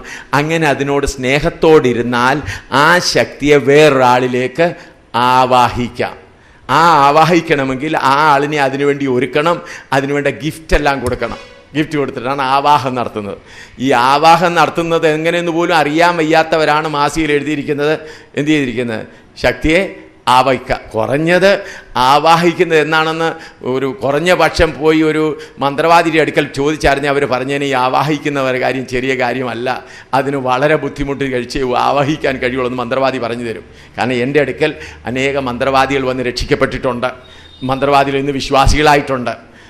അവർ ഈ തവീസ് എഴുതി കൊടുക്കുന്നത്, കഴുത്തേ കെട്ടുന്ന എഴുതി കൊടുക്കുന്നത് പോലെ ചങ്ങല കൊണ്ടുള്ളത് ഓരോരുത്തർ വീടിന് അതെല്ലാം ഞങ്ങളുടെ അടുക്കൽ കൊണ്ടുവന്ന് തീയരിച്ചിട്ടുണ്ട്. ഒത്തിരി വലിയ കുഴി കുഴിച്ചിട്ട് അതിനെ മൂടിയിട്ടിട്ടുമുണ്ട്. അത് അനുഭവത്തോടുകൂടെ പറയുകയാണ്. ഇത് ആവാഹമല്ലായിരുന്നു, ദൈവത്തിൻ്റെ കരുണയാൽ, ദൈവത്തിൻ്റെ സ്വർഗത്തിലെ ആ ശക്തികൾ തന്നെ പറയുന്നു. ഞാനിവിടെ വന്നപ്പോൾ തന്നെ സ്വർഗത്തിലെ ദൂതന്മാർ പിടിച്ചുകൊണ്ട് വന്നതാണ്. പരസ്യമായി ചോദിച്ചവരോടെല്ലാം പറയും, എന്നെ പിടിച്ചുകൊണ്ട് വന്ന് എന്നെ വിട് ഇപ്പോഴേ വിടെന്ന് പറഞ്ഞ് അലറുകയാണ്. അപ്പോൾ ഞാൻ പറഞ്ഞു, ഈ ശക്തികളെ ഇപ്പോഴും വിടരുത്, ഈ കർത്താവിൻ്റെ ദാസന്മാരൊന്ന് പഠിച്ചോട്ടെ, ഒന്ന് അഭ്യസിച്ചോട്ടെ എന്ന് പറഞ്ഞ് നിങ്ങളുടെ നന്മയ്ക്ക് വേണ്ടി ആ പ്രിയപ്പെട്ട 2 സഹോദരിമാരുടെ ശരീരത്തിൽ അവർ ഛർദ്ദിക്കുന്നു, അവർ വേദന കിടന്നു, ആ ശക്തി അവരെ ഉരുട്ടുന്നു എന്നണക്കെയും അവർ ഇത്രയും കഷ്ടം സഹിപ്പിച്ചത് എന്തിനു വേണ്ടിയാണ്? കുറഞ്ഞ പക്ഷം തൃശ്ശൂരിലുള്ള ദൈവജനം ആത്മയുദ്ധത്തിനു വേണ്ടി ഒന്ന് ഒരുങ്ങട്ടെ, പ്രാക്ടിക്കലായിട്ടൊന്ന് ഒരുങ്ങി ശത്രുവിൻ്റെ കോട്ടകളെ തകർക്കട്ടെ എന്നുള്ള നല്ല മനസ്സോട് പറഞ്ഞപ്പോൾ സാത്താൻ ചിലരുടെ മനസ്സ് പിടിച്ചിട്ട് എന്ത് പറഞ്ഞാൽ ആവാഹിക്കുക. അപ്പോൾ ചോദിക്കുന്നതാണ്, ഈ മനുഷ്യ ശരീരത്തിൽ വരാൻ ഒക്കുമോ എന്ന് വായിച്ചേട്ടെ. മത്തായിയുടെ സുവിശേഷം 16-ാം അധ്യായം അതിൻ്റെ 16 മുതൽ 19 വരെ ഒന്ന് വായിച്ചേട്ടെ. ആദ്യം മത്തായിയുടെ സുവിശേഷം 16 മുതൽ 19 വരെ. Matthew chapter 16:16-19. നീ ജീവനുള്ള ദൈവത്തിന്റെ പുത്രനായ ക്രിസ്തുവിന് ഉത്തരം പറഞ്ഞു. യേശു അവനോട്, ബറിയോന ശിമോനെ, നീ ഭാഗ്യവാൻ, ജഡരക്തങ്ങളല്ല സ്വർഗസ്ഥനായ എന്റെ പിതാവത്രേ നിനക്കിത് വെളിപ്പെടുത്തിയിരിക്കുന്നത്. നീ പത്രോസ് ആകുന്നു, ഈ പാറമേൽ ഞാൻ എന്റെ സഭയെ പണിയും. പാതാള ഗോപുരങ്ങൾ അതിനെ ജയിക്കയില്ല എന്ന് ഞാൻ നിന്നോട് പറയുന്നു. സ്വർഗരാജ്യത്തിന്റെ താക്കോൽ ഞാൻ നിനക്ക് തരുന്നു. നീ ഭൂമിയിൽ കെട്ടുന്നതൊക്കെയും സ്വർഗത്തിൽ കെട്ടപ്പെട്ടിരിക്കും, നീ ഭൂമിയിൽ അഴിക്കുന്നതൊക്കെയും സ്വർഗത്തിൽ അഴിഞ്ഞിരിക്കുമെന്ന് ഉത്തരം പറഞ്ഞു. പിന്നെ ഇത് അനുഗ്രഹിക്കപ്പെട്ടവനായ ദൈവത്തിന്റെ വെളിപ്പാട്. കർത്താവായ യേശുക്രിസ്തു ചോദിച്ചു, ഞാൻ ആരെന്ന് ലോകം പറയുന്നു? അപ്പോൾ ചിലർ പറഞ്ഞു, നീ ഏലിയാവാണ്, നീ മറ്റൊന്നു. അപ്പോൾ കർത്താവ് ചോദിച്ചു, നിങ്ങൾ എന്നെ കുറിച്ച് ആരെന്ന് പറയുമ്പോൾ അപ്പോൾ പത്രോസ് പറഞ്ഞു, നീ ജീവനുള്ള ദൈവത്തിന്റെ പുത്രനായ ക്രിസ്തു എന്ന് പറഞ്ഞു. അതിനുശേഷം അപ്പോൾ കർത്താവ് പറയും, നീ അനുഗ്രഹിക്കപ്പെടാൻ, നിന്റെ മേൽ ഞാൻ എൻ്റെ സഭയെ പണിയും. ഈ അതിന്റെ 21 മുതൽ 23 വരെ വായിച്ചാൽ. അന്ന് മുതൽ യേശു താൻ യെരുശലേമിൽ ചെന്ന്, ശ്രദ്ധിക്കണം, അന്ന് മുതൽ യേശു യെരുശലേമിൽ ചെന്ന് മൂപ്പന്മാർ, മഹാപുരോഹിതന്മാർ, ശാസ്ത്രിമാർ എന്നിവരാൽ പലതും സഹിച്ചു കൊല്ലപ്പെടുകയും 3-ാം നാൾ ഉയർത്തി നിൽക്കുകയും വേണ്ടത് എന്ന് ശിഷ്യന്മാരോട് പ്രസ്താവിച്ചു തുടങ്ങി. പത്രോസ് അവനെ വേറിട്ട് കൊണ്ടുപോയി. ശ്രദ്ധിക്കണം, കർത്താവേ അതരുത്, നിനക്ക് അങ്ങനെ ഭവിക്കരുതേ എന്ന് ശാസിച്ചു തുടങ്ങി. അവനോ തിരിഞ്ഞ് പത്രോസിനോട് സാത്താനെ എന്നെ വിട്ടുപോ എന്നാ പറഞ്ഞത്. പത്രോസെ എന്നെ വിട്ടുപോ എന്നല്ല പറഞ്ഞത്. പിന്നെന്താ പറഞ്ഞത്? സാത്താൻ ആരുടെ മനസ്സാ ഉപയോഗിച്ചത്? ആ പത്രോസ് ആരായിരുന്നു? വെളിപ്പാട് കിട്ടിയ പത്രോസ്. വെളിപ്പാട് കിട്ടിയ പത്രോസിന്റെ അകത്തല്ല, അവന്റെ പ്രാണനിലും ശരീരത്തിലും ആര് കയറി? സാത്താൻ കയറി. ഇന്നും അനേക ദൈവദാസന്മാരിലും എന്നിലും സാത്താൻ കയറാൻ നോക്കുന്നുണ്ട്. ആ സാത്താന്റെ സന്തതിയാകുന്ന ജഡം നമ്മിലുണ്ട്. അത് എന്നിൽ സാത്താൻ കയറി. അതുകൊണ്ടാണ് നമ്മുടെ ആദ്യ ടെസ്റ്റ് വിഷയം എന്താണ്? ആത്മാവിൽ ആരംഭിച്ചത് എവിടെ പോകുന്നു? ജഡത്തിലേക്ക്. ഇന്ന് അനേക ദൈവദാസന്മാരെ നടത്തുന്നത് ജഡമാണ്. ഇന്ന് കൺവെൻഷനിൽ നടക്കുന്ന നൃത്തവും സംഗീത കച്ചേരിയെല്ലാം ജഡത്തിൻ്റെ പ്രഹസനങ്ങളാണ്. ജഡമാണിന്ന് കാണുന്നത്. അത് ദൈവമാണോ? അല്ല. ഈ ജഡമെന്ന് പറയുന്നത് സാത്താൻ്റെ പുത്രനാണ്. അതുകൊണ്ട് പത്രോസിൽ പ്രവേശിച്ചത് ആരാണ്? സാത്താനാണ് പ്രവേശിച്ചത്. കർത്താവായ യേശുക്രിസ്തു പത്രോസേ നീ എന്താ അങ്ങനെ പറയുന്നത്? എന്താ പറഞ്ഞത്? സാത്താനെ എന്ന് വിളിച്ചു. അതുപോലെ പ്രിയമുള്ളവരെ, എം ശാമുവേൽ ഒരു ശക്തിയെ ആവാഹിച്ചതല്ല. ഇവിടെയുള്ള വല്ല ദൈവദാസന്മാരുടെയും കണ്ണ് തുറക്കുന്നെങ്കിൽ തുറക്കപ്പെടട്ടെ എന്ന് പറഞ്ഞ് കുരുടന്മാരായിരിക്കുന്നവർക്ക് ദൈവം ഒരു അവസരം കൊടുത്തതാ. കുരുടന്മാരായിരിക്കുന്ന ദൈവദാസന്മാർക്ക് ഒരു അവസരം കൊടുത്തതാ. ഇങ്ങനെ ശബരിമല അയ്യപ്പൻ്റെ ശക്തി ഇവിടെ ശല്യം ചെയ്യുന്നുണ്ട്, ഗുരുവായൂരപ്പൻ്റെ ശക്തി ഇവിടെ ശല്യം ചെയ്യുന്നുണ്ട്, അതുപോലെ പോട്ടായിലെ ശക്തി ഇവിടെ ശല്യം ചെയ്യുന്നുണ്ട്. ദൈവദാസന്മാരെ നിങ്ങൾ ഉണരുവീൻ എന്ന് പറയുവാൻ ദൈവത്തിൻ്റെ പരിശുദ്ധാത്മാവ് ഒരു അവസരം കൊടുത്തപ്പോൾ അത് കർത്താവിൻ്റെ ദാസന്മാർ എന്ത് ചെയ്തു? ഇത് ദുരുപദേശമാണ്. പ്രിയമുള്ളവരെ, നടന്നത് എങ്ങനെയാണ്? ആ പ്രിയപ്പെട്ടവരിൽ അവരുടെ ശരീരത്തിലേക്ക് അവർ വിളിച്ചതല്ല, എം ശാമുവേൽ വിളിച്ചതല്ല. എം ശാമുവേൽ പറഞ്ഞത് സത്യമെന്ന് കാണിക്കുവാൻ സ്വർഗത്തിലെ മിഖായേൽ വന്നിട്ട്, മിഖായേലിൻ്റെ ദൂതന്മാർ വന്ന് ആ ശക്തിയെ പിടിച്ച് അവരുടെ ശരീരത്തിൽ അടക്കി വെച്ചിരിക്കുകയായിരുന്നു. ഒടുവിൽ അവർ പശുത്താൽ ആ ശക്തി എന്തുകൊണ്ടാണ് ബഹളം ഉണ്ടാക്കുന്നത്? വന്നപ്പം മുതൽ ഞങ്ങളെ വിടണമെന്ന് നിങ്ങൾ പലരും കണ്ടു കാണും. കരയുകയാണ്, വിടണേ വിടില്ല, ഞങ്ങൾ ദണ്ഡിപ്പിക്കും. അപ്പോൾ വീണ്ടും ഞാൻ 2-3 ദിവസം താമസിപ്പിച്ച എന്തുകൊണ്ടാണ്? ഞാൻ വീണ്ടും ബൈബിൾ ക്ലാസ്സിന് പരസ്യമായി പറഞ്ഞ സഹോദരന്മാരെ, കർത്താവിൻ്റെ ദാസന്മാരെ, നിങ്ങൾക്ക് ആർക്കെങ്കിലും വേണമെങ്കിൽ പോയി കാണാൻ സംസാരിക്കാമെന്ന് പരസ്യമായി പല പ്രാവശ്യം അനൗൺസ് ചെയ്തതാണ്. എന്നിട്ട് ഞാൻ കണ്ടു, ഞാൻ അതിന് പോയി ഇരിക്കേണ്ട ആവശ്യമില്ല. ഞങ്ങളുടെ സഹോദരന്മാരോട് പറഞ്ഞു, നിങ്ങൾ ആ ശക്തി ഓടിപ്പോകാൻ നോക്കുമ്പോഴാണ് 2 സഹോദരന്മാരെ ഞാൻ നിർബന്ധിച്ച് പിടിച്ചത്. കാരണം അത് യേശുവിൻ്റെ രക്തം ജയമെന്ന് പറഞ്ഞ് അതിനെ ആക്രമിക്കുമ്പോൾ അതിൻ്റെ വിഷം, ആ ശക്തി എന്തുമാത്രമാണ് കരയും. അപ്പോൾ അതുകൊണ്ട് 2 സഹോദരന്മാർ, ആ സഹോദരിമാർ, 2-3 സഹോദരന്മാരും ആ സഹോദരിമാരെ പിടിച്ചുകൊണ്ടിരിക്കുകയായിരുന്നു. അത് കഴിഞ്ഞിട്ട് ഞങ്ങൾ ഇവിടുന്ന് പോകുമ്പോൾ അവരെ പിടിച്ച് കെട്ടിക്കൊണ്ടല്ല പോയത്.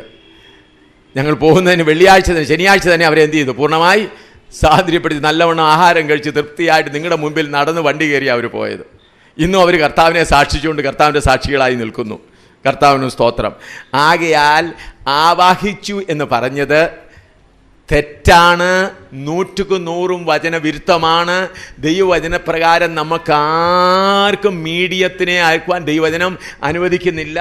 ഒരു കർത്താവിൻ്റെ ദാസനും മീഡിയത്തിൻ്റെ പണി ചെയ്യത്തില്ല. എന്നാൽ വല്ല മന്ത്രവാദികളും ഇടയ്ക്ക് വല്ലതും കയറിയിട്ടുണ്ടെങ്കിൽ ചിലപ്പോൾ അവർ വല്ലതും മന്ത്രത്തിൻ്റെ ശക്തി കൊണ്ട് വല്ലതും ചെറിയ ശക്തികളെ വല്ലതും കയറ്റി വിട്ടെങ്കിൽ വലിയ ശക്തികളെ ഒന്നും ആവാഹിക്കുവാൻ കഴിയുകയില്ല. ഞാൻ അതുപോലെ എനിക്ക് ഹൃദയത്തിൽ വളരെ വേദനയുള്ളത്, ഞാൻ ഇവിടെ വന്ന് എനിക്ക് ഇത്രയും പ്രസംഗിച്ചതിൻ്റെ ശേഷവും ശക്തികളുണ്ട് സഹോദരന്മാരെ. ഗുരുവായൂരപ്പൻ്റെ അടുക്കൽ പോകാം, അതുപോലെ തൃശ്ശൂർ പൂരത്തിൻ്റെ ആ ക്ഷേത്രങ്ങളെല്ലാം കയറാം. അവിടെ എല്ലാം കയറി 4 വശത്തും നടന്ന് പ്രാർത്ഥിപ്പിച്ചു. നമുക്കെല്ലാവർക്കും വീണ്ടും ചെയ്യണം. പിന്നെ അതുകൂടാതെ പോട്ടായിലും ഇരുന്നു. അതുപോലെ അവരുടെ പുതിയ യെരൂശലേം എന്ന് പറയുന്ന സ്ഥലത്തും പോയിരുന്ന് അവിടുത്തെ ശക്തികളെ വെല്ലുവിളിച്ച് അതിനോട് മല്ലയുദ്ധം ചെയ്തു. മല്ലയുദ്ധം ഞാൻ പറഞ്ഞു, കർത്താവിൻ്റെ ദാസന്മാരെ, നിങ്ങൾ ഈ ശക്തികളോട് മല്ലയുദ്ധം ചെയ്യണേ. മല്ലയുദ്ധം ചെയ്തെങ്കിൽ മാത്രമേ തൃശ്ശൂരിൽ ദൈവസഭ വെളിപ്പെടുകയുള്ളൂ. ഇങ്ങനെ മല്ലയുദ്ധം ചെയ്യണം. ഞങ്ങൾ വടക്കേണ്ടിയിൽ ഇങ്ങനെയാണ് ചെയ്യുന്നത്. വലിയ ശക്തികളെയെല്ലാം ഞങ്ങൾ ഇപ്രകാരമാണ് തകർക്കുന്നത് എന്ന് പറഞ്ഞ് ഞാൻ നിങ്ങൾക്ക് വേണ്ട താക്കീത് തന്നിട്ടാണ് പോയത്. എന്നിട്ടും എത്ര കർത്താവിൻ്റെ ദാസന്മാർ ചെയ്തു എന്ന് ഞാൻ അറിയുന്നില്ല. വീണ്ടും ഞാൻ നിങ്ങളോട് പറയുന്നു, നിങ്ങൾക്ക് യഥാർത്ഥമായി വിശുദ്ധന്മാരായി നിൽക്കണമെങ്കിൽ വാഴ്ചകളെയും അധികാരങ്ങളെയും ശത്രുവിൻ്റെ സകല ബലത്തെയും നിങ്ങളുടെ കാൽ കീഴെ കൊണ്ടുവന്നേ മതിയാകെയുള്ളൂ. ഇത് കാണുന്ന ദൈവസഭയെ ആരെ കൊണ്ടുവന്നിരിക്കുക? സാത്താനെ കാൽ കീഴ് കൊണ്ടുവരിക. സാത്താനെ കൊണ്ടുവരികയാണെങ്കിൽ അതിനു മുൻപേ ലൂസിഫറിൻ്റെ കൂട്ടത്തെ മുഴുവനും, ലൂസിഫറിൻ്റെ കൂട്ടമാണ് ഗവൺമെൻറ്റിൻ്റെ പുറകിലുള്ളത്. അതാണ് വാഴ്ചകൾ, അധികാരങ്ങൾ, ഈ ലോകത്തിൻ്റെ അന്ധകാരത്തിൽ. അതുപോലെ ഈ ആരാധനാ സ്ഥലങ്ങളിലെല്ലാം ഇരിക്കുന്ന ആരാണ്? സ്വർലോകങ്ങളിലെ ദുഷ്ടാത്മസേന. ദൈവസഭയ്ക്ക് കർത്താവ് എന്തുമാത്രമാണ് അധികാരം കൊടുത്തിരിക്കുന്നത്. പ്രിയമുള്ള ദൈവമക്കളെ, നമ്മുടെ മേൽ ദൈവം തന്നിരിക്കുന്ന ശക്തി എന്താണെന്ന് നിങ്ങളൊന്ന് അറിഞ്ഞ് ഒന്ന് പോരാടി ജയിച്ചെങ്കിൽ എത്ര നന്നായിരുന്നു. അന്യോന്യം പോരാടുന്നതിന് പകരം, സഭകെട്ടിടത്തിനും ഇതിനും പോരാടുന്നതിന് പകരം നമുക്ക് മല്ലയുദ്ധമുള്ളത് വാഴ്ചകളോടും അധികാരങ്ങളോടും അന്ധകാരത്തിൻ്റെ സർവ ശക്തിയോടുമാണ്. പ്രിയമുള്ളവരെ, ദൈവമക്കളാകുന്ന നമുക്ക് തന്നിരിക്കുന്ന അധികാരം എന്താണ് എന്നുള്ളത് ഇന്ന് എൻ്റെ കൂടെയുള്ള 2 സഹോദരിമാർ, ടീമിലുള്ള 2 സഹോദരിമാർ ഋഷികേശിലാണ്. ഒന്ന് മീനാക്ഷി ശർമ്മ എന്ന് പറഞ്ഞ ഹിന്ദു ബ്രാഹ്മണ, കഴിഞ്ഞ പ്രാവശ്യം ഇവിടുത്തെ മീറ്റിങ്ങിന് വന്ന സഹോദരിയാണ്. മറ്റേ സഹോദരി മഞ്ജിത്ത് ശർമ്മ. മഞ്ജിത്ത് ഒരു സിഖ് കുടുംബത്തിൽ നിന്ന് വന്നവരാണ്. ആ മഞ്ജിത്ത് എന്ന് പറഞ്ഞ സഹോദരി 15 ദിവസം ജയിലിൽ കിടന്നതാണ്. രജോരിയിൽ 2 പ്രാവശ്യം അടികൊണ്ട സഹോദരിയാണ്. യൗവനക്കാരൻ, 31 വയസ്സേ ഉള്ളൂ. അവരിന്ന് സാധുക്കളുടെ വസ്ത്രം, സന്യാസിമാരുടെ വസ്ത്രം ധരിച്ചിട്ട് ഇന്ന് ഋഷികേശിലുള്ള സാധുക്കളുടെ മധ്യത്തിൽ ഇന്ന് ശൂഷണം പറഞ്ഞുകൊണ്ടിരിക്കുക. ഇന്ന് രാവിലെ ഞാനോട് സംസാരിച്ചു. അവിടെ തീ കത്തിച്ചുകൊണ്ടിരിക്കുക. അവർ പറഞ്ഞത്, അവിടെ ഒരു ജർമ്മൻകാരത്തി ഒരു സഹോദരി വന്ന് ക്രിസ്ത്യാനികൾക്കെതിരായിട്ട് ഒരു വലിയ ഹാളിനകത്ത് എന്നും പ്രാർത്ഥന നടത്തിക്കൊണ്ടിരിക്കുക. കഴിഞ്ഞ 12 വർഷമായി ജർമ്മനിയിൽ നിന്നൊരു മദാമ്മ, മുൻപ് ക്രിസ്ത്യാനിയായിരുന്നു, അവർ വന്നിട്ട് എന്തായിരുന്നു, ക്രിസ്തീയ സഭയ്ക്കുള്ളിലെല്ലാം വഴക്കുണ്ടാകണം, ബഹളം ഉണ്ടാകുന്ന പറഞ്ഞാൽ അവിടെ പ്രാർത്ഥന, അതിന് പ്രത്യേക ഒരു ഹാളുണ്ടെന്ന് പറഞ്ഞു അവിടെ പ്രാർത്ഥന നടത്തിക്കൊണ്ടിരിക്കുകയാണ്. ഈ 2 സഹോദരിമാർ ഇന്നും ചില സാധുക്കളോട് സുവിശേഷം പറഞ്ഞു. അവിടെ എല്ലാം യേശുവിൻ്റെ രക്തം ചെയ്തുകൊണ്ട് തങ്ങളുടെ ജീവനെ അർപ്പിച്ചുകൊണ്ട് യുദ്ധം ചെയ്യുകയാണ്.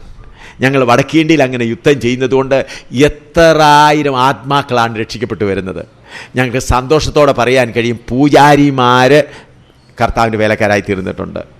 ജമ്മുവിലെ ഏറ്റവും വലിയ പൂജാരിയുടെ മകൻ ഇന്ന് ജമ്മുവിലെ പ്രധാന പാസ്റ്ററാണ്. ജമ്മുവിലെ അവർ കുടുംബമായി പൂജാരിമാരാണ്. ശർമ്മ ബ്രാഹ്മണ കുടുംബത്തിൽപ്പെട്ടവരാണ്.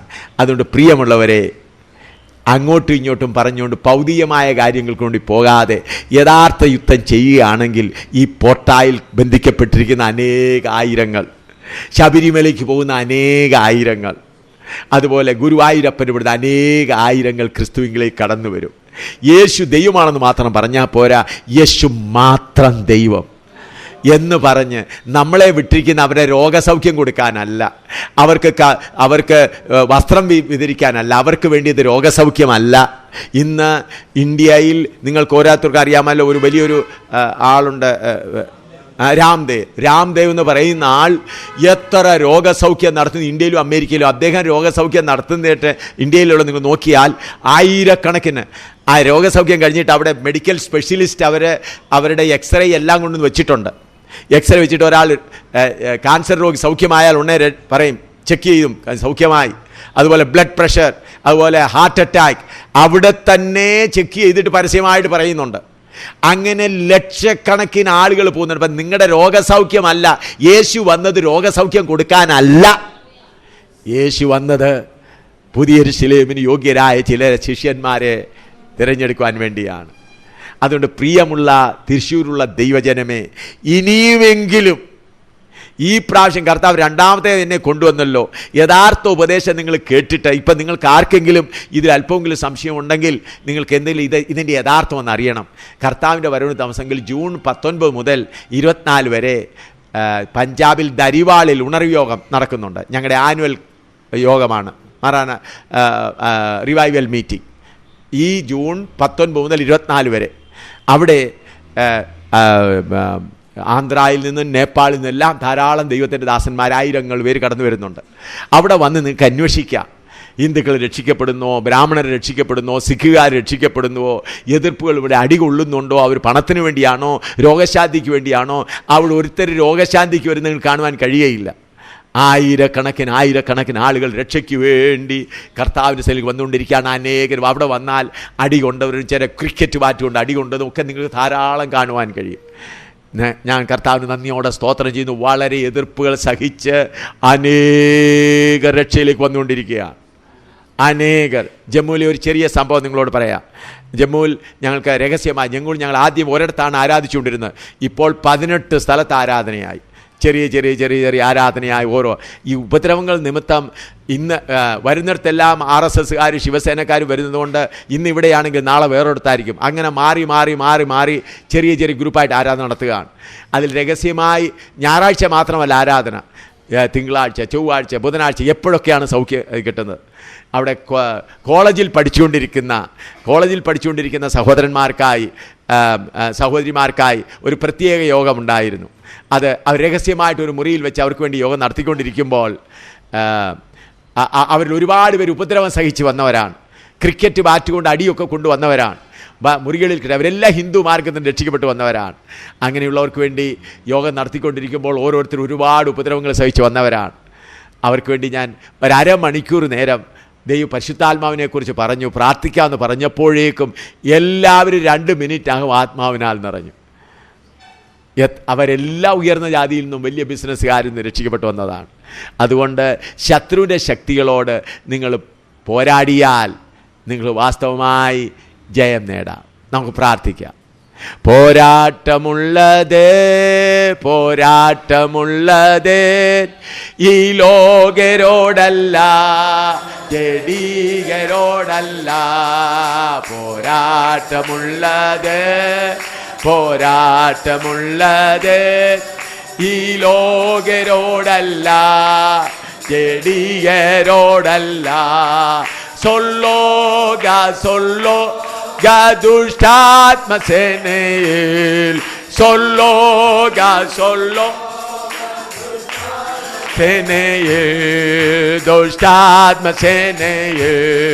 വിശ്വാസികളെ വിശ്വാസികളെ ഉയർത്തിടുവീൻ ജയത്തിൻ കോടികൾ.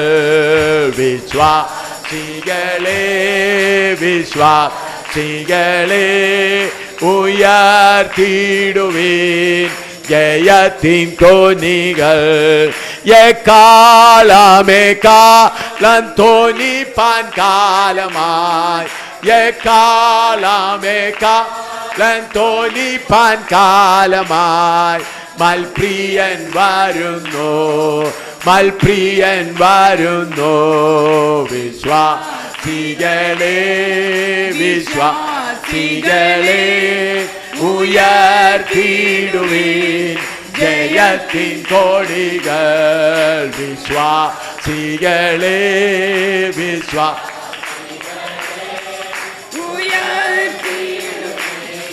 ജയത്തിൻ കോടികൾ. നിരന്നിടുവീൻ നിരന്നിടുവീൻ. പോർവീരരായി നാം സുധീരരായി നാം. നിരന്നിടുവീൻ നിരന്നിടുവീൻ. പോർവീരരായി നാം സുധീരരായി നാം. താരീഫിൻ താരീഫിൻ സർവായുധവർഗം. താരീഫിൻ താരീഫ്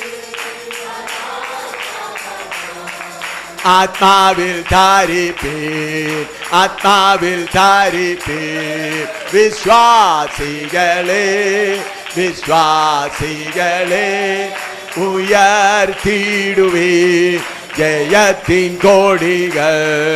വിശ്വാസികളെ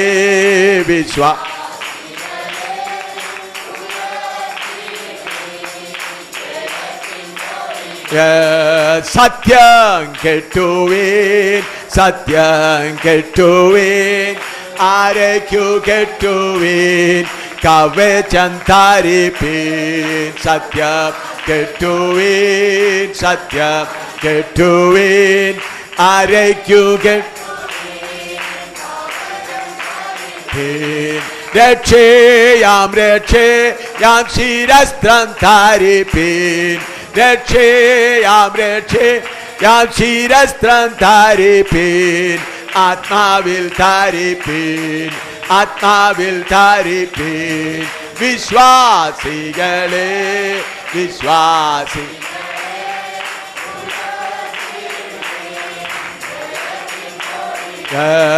വിശ്വാസികളെ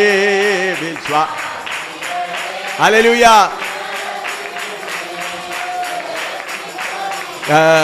സമാധാനമാം സമാധാനമാം സുവിശേഷം താരീഫിൻ. കാലിനു താരീഫിൻ. സമാധാനമാം സമാധാനമാം സുവിശേഷം താരീഫിൻ. കാലിനു താരീഫിൻ. എല്ലാറ്റിനും തീയമ്പെ കെടുപ്പീൻ. എല്ലാറ്റിനും തീയമ്പെ കെടുപ്പീൻ. തീയമ്പെ കെടുപ്പീൻ. വിശ്വാസികളെ വിശ്വാസികളെ ഉയർത്തിടുവീൻ ജയത്തിൻ കോടികൾ. വിശ്വാസി ഹല്ലേലൂയ.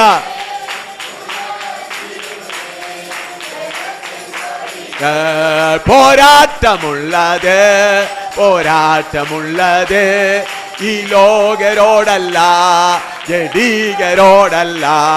പോരാട്ടമുള്ളത് hallelujah hallelujah.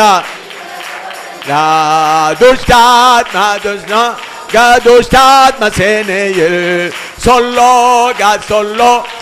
ദുഷ്ടാത്മസേനയെ, ദുഷ്ടാത്മസേനയെ, ദുഷ്ടാത്മസേനയെ, വിശ്വാസികളെ ഹല്ലേലൂയ തീകളെ ഉയർത്തിടുവീൻ, ജയത്തിൻ കൊടികൾ ഹല്ലേലൂയ വിശ്വാസികളെ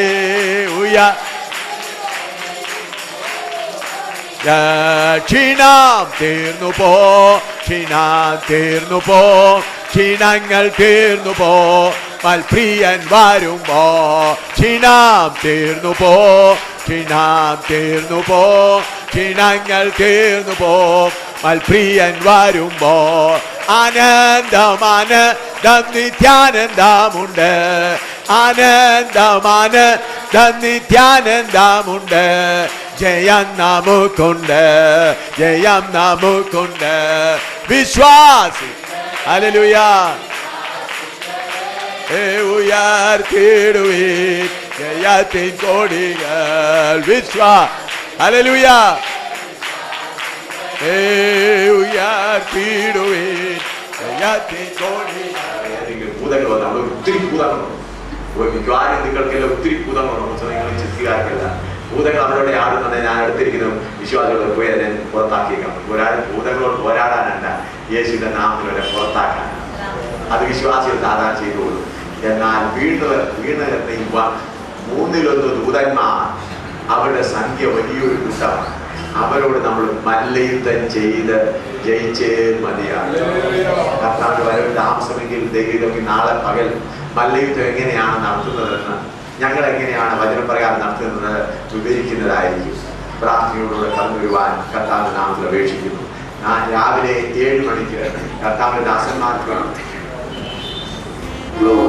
അനുഗ്രഹീതമായിരിക്കുന്ന ദൈവത്തിന്റെ ആലോചനകൾ കർത്താവിന്റെ ദാസിയിൽ കൂടെ ദിവസങ്ങൾ നമുക്ക് കേൾക്കുവാൻ തന്നെ കഴിയും.